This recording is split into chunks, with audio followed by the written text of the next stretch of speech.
In a cave in Siberia, scientists found a stone bracelet with a hole drilled so perfectly round, some of them didn't believe it was 40,000 years old. Here's the problem. Whoever made it wasn't us, not modern humans, not Neanderthals either. A third kind of ancient human, one we only even found out existed because of a single finger bone, found in this exact cave. They're called the Denisovans. We don't know what they looked like. We don't have a skull. What we do have is their DNA, still living inside millions of people alive today, and now maybe proof they could work stone like nobody expected. The site is called Denisova Cave in the Altai Mountains of southern Siberia. And what came out of its sediment in 2008 didn't just add a new chapter to human history. It opened a genuine argument that scientists are still having. Who were the Denisovans?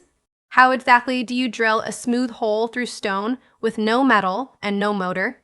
And why do some scientists think this bracelet proves something, while others think we're getting ahead of the evidence? 3 real threads, all buried in the same layer of dirt. Start with who these people even were, because the answer is stranger than most ancient human stories. In 2008, in the same cave, a Russian team found a single tiny bone, part of a pinky finger, from a child. That bone was so small, so ordinary looking, that on its own it told researchers almost nothing. But its DNA told them everything. It didn't match Homo sapiens. It didn't match Neanderthal either. It matched nothing on record. In 2010, a team led by geneticist Johannes Kraus and Svante Pabo at the Max Planck Institute sequenced that bone's mitochondrial DNA and confirmed it. This was an entirely new branch of the human family tree. They named this new group the Denisovans, after the cave itself. To this day, we still don't have a single complete skull. Almost everything we know about them comes from tiny bone fragments and their DNA. And here's the detail that makes this personal. Denisovan DNA didn't just vanish. It's still inside living people today, especially in parts of Asia and Oceania, sometimes making up several percent of a person's entire genome. So this is a real human species, close enough to interbreed with our own ancestors that we only know existed because of one finger bone. Now hold that thought, because the same cave had one more surprise waiting in the dirt. In the same cave, in a layer of sediment researchers date to roughly 40,000 years old, the team found a fragment of a bracelet. Made from chlorite, a soft dark green stone. Chlorite is a strange choice. It's a soft stone, but also a brittle one, prone to cracking under pressure. Whoever shaped this had to work it carefully, and somewhere along the way, they drilled a hole straight through it. Researcher Anatoly Derevienko and his team examined that hole under magnification and found something they didn't expect. Regular, consistent spiral marks along the inside wall, the kind of pattern a spinning drill bit leaves behind. A hand-twisted stick or a simple hand drill tends to leave rough, uneven, wandering marks. What Derevienko's team photographed looked far more uniform, which is exactly what raised the question that's driven the debate ever since. When the images went public, reactions split fast. Some researchers argued the mark suggested a rotating, possibly bow-driven drill, technology usually associated with much later periods of human history. Others were far more cautious. They pointed out that a skilled hand using a simple bow drill, a bone or wood shaft spun quickly with a cord, can also produce smoother, more regular marks than people assume, especially with practice. So the honest answer is, we don't fully know yet. What almost everyone agrees on is this. Someone, using tools we can only partly reconstruct, deliberately drilled a clean hole through a hard, brittle stone on purpose to wear it. That single fact, on its own, already says something real. Whoever wore this wasn't just surviving. They were making decisions about how they looked, decisions that took real time, real effort, and real skill to carry out. Here's the twist most retellings skip entirely. We don't actually know for certain the Denisovans made this bracelet. And that uncertainty is exactly why this story is more interesting than the headlines usually let on. The bracelet was found in layer 11 of the cave sediment, the same general layer associated with Denisovan remains found elsewhere in the site. That's a strong, real link.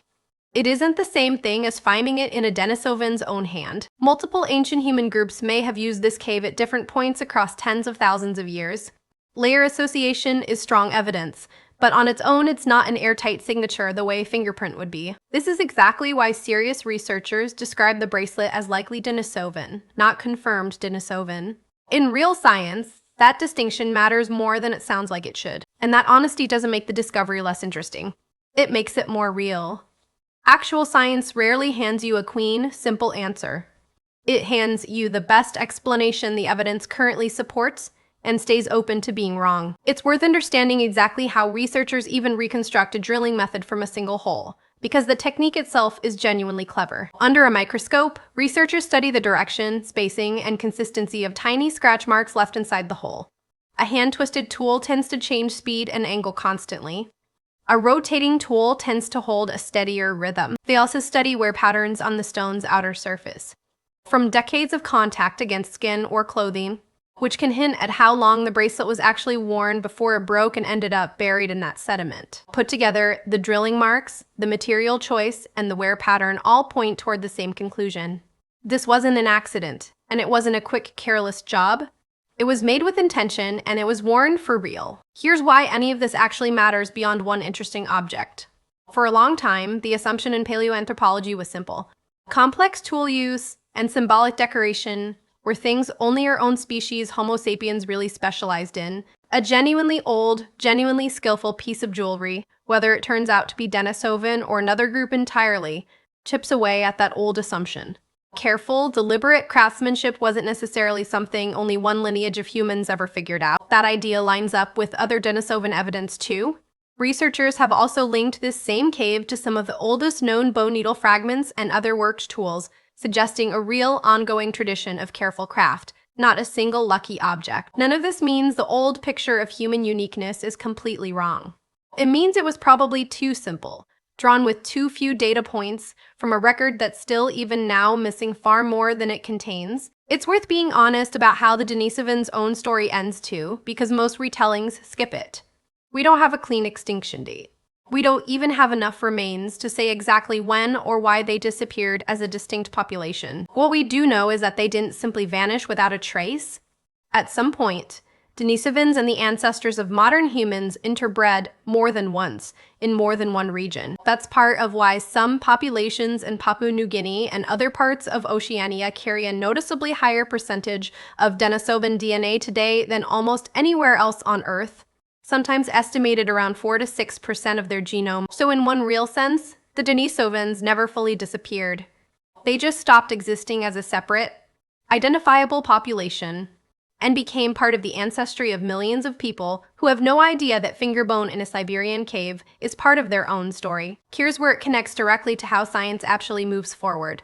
This entire species was unknown to us until 2010. That's genuinely recent.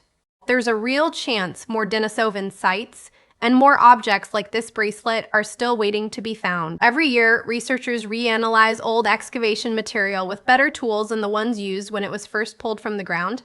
Some of what we think we know about the Denisovans right now will likely be revised, corrected, or expanded within our own lifetimes. So go back to that cave in the Altai Mountains 40,000 years ago. Someone shaped a hard green stone by hand, drilled a hole through it with a method we still can't fully agree on, and wore it. We still don't know their face. We still don't know their name in their own words. But we know they cared enough about how they looked, or what that object meant, to spend real time and real skill making it. That's the real story here. Not proof of ancient super technology, and not a mystery beyond explanation. Just honest, ongoing science, slowly piecing together who else was out there, drilling holes in stone long before anyone thought to ask. They didn't have a word for Denisovan, or Homo sapiens, or 40,000 years. They just had a stone, a plan, and the patience to see it through. And somehow, against every odd, a piece of it is still here,